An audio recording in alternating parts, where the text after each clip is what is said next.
dito sa tanan. So welcome sa atong gymnasium din sa Barangay San Miguel. Karon ikaw manon na ni katuig na dinigyo gi health gani siya nga kuan na activity sa siyudad sa Iligan.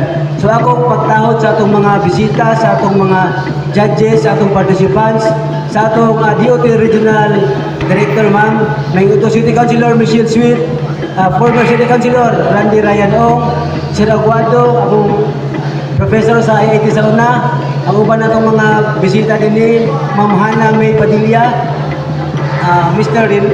Rinandang Kumunog, VIP representative, and kung uban pa nga wala na ko na-mention, dinakop na padaran na may inhaltaran na, sorry kayo no. Daghang salamat, welcome sa atong annual nga Pantaltanilya beautification din sa Barangay San Miguel. Kanuna iyon kasuporta ang Barangay San Miguel aning nga activities sulod sa 8 katuig. Among I hope nga magpadayon sila nga aktibidades isip suporta o tabang sa atong mga tatanilya nga dili gini siya mawala din sa Iligan kay murag duha na lang ka syudad sa Pilipinas na ang naay ko at tatanilya nga nag-operate sa kuan sa syudad. So may utos na ran og daghang salamat. Maayong hapon sa tanan. Viva Senior San Miguel! Viva Senior San Miguel! Viva Senior San Miguel! No, kay isa ni sa pinaka-highlight sa ato ang fiesta celebration sa atong Diandi Festival no 2025. Isa sa pinaka-highlight ang ato ang Tartanilya kay murampa ni sila ugma no. But akong gihanyo ang tanan na moduol-duol diri no ato ang mga bisita. But before ko mopadayon sa akong pagrespeto o pagtahod no sa ato ang very special na bisita all the way from Manila pagyud ni gikan sa airport diretso og Iligan no atong palakpakan Regional Director Ma'am Marie Ochuan. Thank you so much Hardy. Diretso gyud siya kay nanin niya kapalangga sukad pa sa una naka-witness gyud siya sa pagsugod sa pag-beautify sa ato ang Tartanilya. So thank you for your support no. Daghan kay mga suporta gikan sa atong Department of Tourism, kabalo na ang mga kotseros niini atong mga uniform ug uban pa mga trainings no, mga seminars sa ato ang mga tour guide nato kay ato ang manggod ning naghimo tag ruta para sa Tartanilya nga motuyok dito sa Ancestral House kay nahimo na nato tong museum pohon. So of course salamat ta sa pag-welcome no. Sukad pasad kani ato pagsugod nato diri na gyud ang ato ang venue atong palakpakan Kapitan Joel Humawan. Kap salamat gyud kaayo and of course very fashionista akong tawag no, abagay gyud kaayo nga ato ang tourism officer kay isa gyud na nato nakita nga very active karon ang ato ang tourism development of Iligan City. Atong palakpakan Ma'am Hana Padilla. Ma'am Han, thank you so much no. Of course ako ang colleague Councilor Kumunog, thank you, and Councilor Ryan Ong. Every year gyud daw siya ga-attend po dinhi. Councilor, thank you, and of course Sir Ariel from our Barangay Affairs Office na diri ang atuang Tagabaw headed by Ma'am former Kapitan Virgie Raman. Salamat kay Kap kay sila daw nag-decorate yun dinhi. Salamat sukad sa day 1 na to.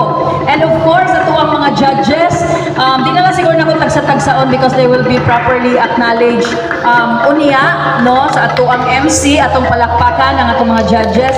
I'm sure maglisod gyud ni sila kay daghang kay nag-ingon nagkagwapo na gyud Ma'am Lay.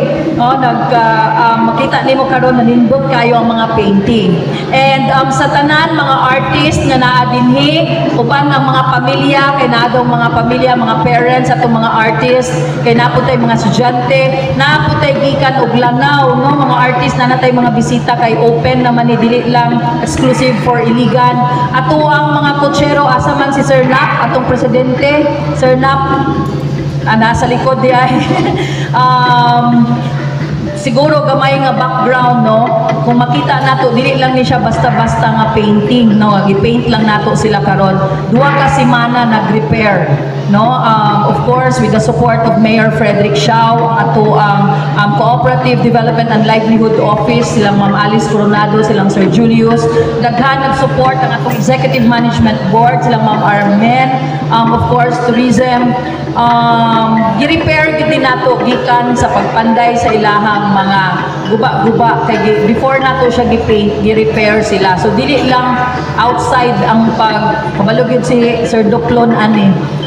Sir Duplon used to join this contest, and now thank you, sir, that you are one of our judge karon, no?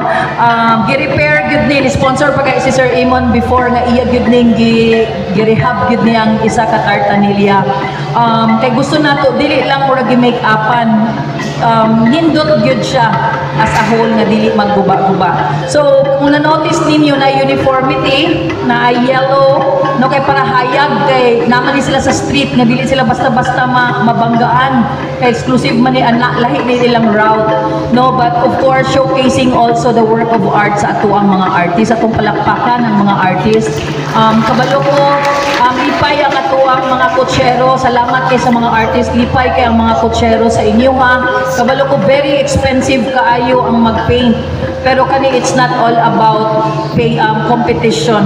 Tabang ni nato sa atong mga kutsero kay whole year round ilanin dadon ang ato ang design, no, and last year naapaganing nindot pa kaayo. Naday may special award katong most maintained, no, katong guwapa pa kaayo nga everyday niya i-wash everyday kay naa din ni siya cover nga katong gitawag emulsion, no, kay nadili basta-basta ma-erase, no, mga nindot na kayo ni nga mga paints ang ato ang gigamit karon.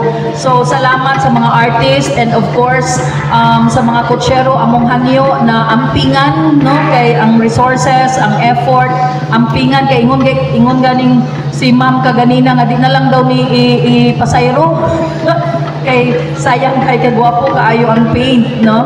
So dili na siguro na ko tason kay murag pila na ta bulan na siguro ta sige balik-balik, no, ang gikan pa sa orientation hantod karon. And tomorrow will be our final judging. There's another set of judges dito sa Dunkin Donut. Kinsay gusto mo tan-aw ato atong station dito, and muram pa na as a whole with the horses na siya.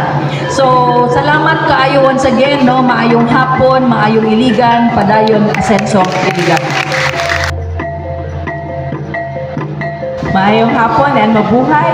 Of course, to our City Mayor, Frederick Siao, very active patron and champion of arts and tourism. Herein represented by our city councilors headed by Honorable Michelle Sweet, our chairman for tourism. Our very good friend, Ma'am Armen Aloro. Of course, the beautiful tourism officer. Ingon sa anong gwapa man kuno ang mga taga-tourism. Saon man yun, no? Ganahan man yun ang mga tao kita og gwapa. So, ang inyong tourism officer is one of the tourist attractions in Iligan. Of course, Barangay Captain Joel, salamat kaayo sa pagpahulam sa imuhang covered court every year na adinhi, no? Again, champion of our arts and our Tartanilla. Maayong hapon again. Salamat po kaayo, no, to Mayor Frederick Siao and Councilor Sweet for inviting me every year. And wala pa yung taon ko sukad nag-absent, ma'am. And bisan pagkabagyo sa Manila, kagahapon to ami sa Senado. Unya nagbagyo, giingnan ko, ma'am, dayon baka, inkomodayon yun ko, kay di yun ko mo absent sa Tartanilla contest sa Iligan. O kaganina, namin sa aeroplano, akong ginastorya kang Councilor Sweet o kang Miss Hana o kang Sir Ma'am Armen. Kaganina, grabe kayong turbulence. So, inko nga, nag-ampo ko pa kay ganana na yung aeroplano ko, Lord, ayaw lang sa Lord kay mag-judge pag yun ko pila katuig nga Tartanilla contest. But seriously, no, I'm very happy to be here with you today. Kay every year na yun ako gina-look forward, no. Not only is this important for our tourism, but it is important for our culture. No, buhi kayo ang kultura din sa Iligan City, and you have the distinction of one of the only cities in the Philippines to still have the Tartanilla as public transport. Anong pakaka ng local government para sa ilang suporta sa Tartanilla? Ang Tartanilla is one of the most important icons of culture in the region and in the city of Iligan. And I'm very happy na supportive kayo ang local government. And daghan kayong salamat sa ato ang mga tagiya sa Tartanilla, ato mga kutsero, o ang atong mga artists.